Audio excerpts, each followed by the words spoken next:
Guys, welcome back to another Broadcasters YouTube video. Today we got our top 24 wide receivers for week 2 of fantasy football. And boys, before we get into it, we're going to talk about one of the sponsors of the channel. It's Thrive Fantasy. Right now, they do a ton of player props. They have the best payouts on the app, and Travis Kelce's yards are slashed down to 67.5. We think that's easy cash this week. That's actually tonight's game. Also, though, on Saturday, we're posting our best bets. We're posting around 5 or 6 plays. We think we're going to be profitable this season. If you guys want to tail us and make some cash, or just follow your own plays, check out Thrive Fantasy. It's the first link in the description. And at wide receiver 1, not much to say right here. It's Cooper Kupp. He wasn't the wide receiver 1 last week, but still had over 30 points. Again, love Cooper Kupp for fantasy. And at number 2, another elite wide receiver 1, it's Justin Jefferson. He was the wide receiver 1 last week at 39.4 points. We like the matchup against the Eagles. We think both teams are going to score a decent amount. He's easily the wide receiver 2. At wide receiver 3, we got Devontae Adams. He had 17 targets last week. That is insane. Easily an elite wide receiver 1.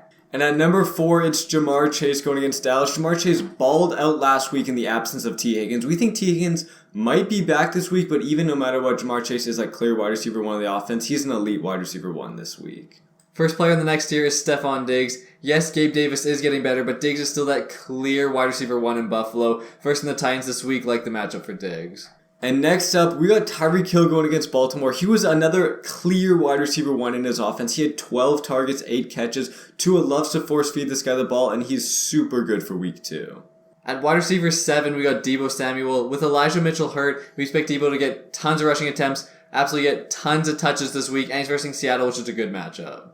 And at the wide receiver 8 this week, we have A.J. Brown. He got 13 targets, 10 catches for over 150 yards. He had over 70% of his team's passing yards last week. He was that clear alpha wide receiver 1 in Philadelphia. The matchup against Minnesota is pretty good. We do expect decent scoring, so we love A.J. Brown this week. And at wide receiver 9, we got Michael Pittman going up against the Jacksonville Jaguars. Great matchup, and he was amazing last week. Had over 27 fantasy points, got tons of targets. Love Pittman for week 2.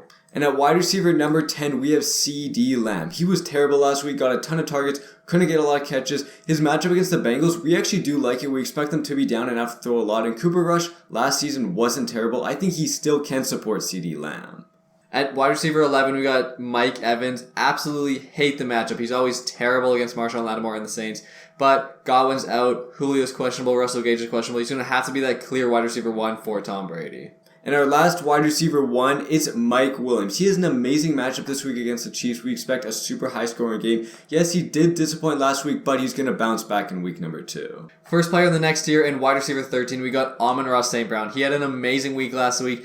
12 targets, 8 catches, got himself a touchdown, had over 20 fantasy points, and he's versing Washington this week. Like the matchup, not the best matchup, but also not nearly the worst. Amon-Ra's super solid, super high upside for week 2. And our wide receiver number 14, it's Marquise Brown. We did expect a little bit more from him last week, but he still was solid, getting over 13 fantasy points. And again, the matchup is very good against the Raiders. We expect a high-scoring game, and he's an elite wide receiver too. At wide receiver 15, we got Deontay Johnson. He wasn't great last week, having 11.5 fantasy points, but he had 12 targets. We know with Najee's injury, he's going to get funneled targets. Love his upside for week 2. And our last elite wide receiver 2 is Michael Thomas. Because of his injury, he only played 61% of snaps week 1, but he still managed over 22 fantasy points, got 8 targets, got those 2 touchdowns. His matchup against Tampa Bay isn't terrible, but it also isn't great, so he's still an elite wide receiver 2. Wide receiver 17, we got Brandon Cooks. Had a great week last week. Had over 15 fantasy points on 12 targets. Great numbers. This week's a bit of a harder matchup against the Broncos and Patrick Surtain. Still love his upside for this week, though. And at wide receiver 18, we have Juju Smith-Schuster. Last week, he was a little bit disappointing. Only could get 11.9 fantasy points, but he did get 8 targets, 6 receptions, and 79 yards. He just did have that fumble. We love the matchup this week. It should be a super high-scoring game against the Chargers. And the last player in this tier in wide receiver 19 is T. Higgins. Again, this is all dependent on if he plays with his concussion. If he does play, he's a clear wide receiver 2 or wide receiver 1B. Ja'Marr Chase is the 1, but T. Higgins still gets tons of targets, tons of upside in this offense. And the first borderline wide receiver 2 is DK Metcalf. He had 7 targets, 7 receptions, but could only get 36 yards and he fumbled. He had 8.6 fantasy points in week 1. Against the Niners, we don't love the matchup, don't hate it. That's why he's a borderline wide receiver 2. Next player in this tier is Gabe Davis. Had over 18 points, which is awesome, but the 5 targets is a little concerning. Obviously got the touchdown, first touchdown of the NFL season, but again, the 5 targets is a little concerning in this offense. And next up at wide receiver 22, we have Jerry Jeudy. He was super solid for fantasy week 1, had over 20 fantasy points, 7 targets, 4 catches. Did have that crucial drop in the game, but against the Texans, we really do like the matchup. The Broncos are going to run the ball a lot, but after that loss, they're still going to get their touchdowns, and we do like him a bit more than Courtland Sutton. And at wide receiver 23, we got Judy's teammate, Courtland Sutton. Again, we like Jeudy a little bit more, but Sutton still is super good.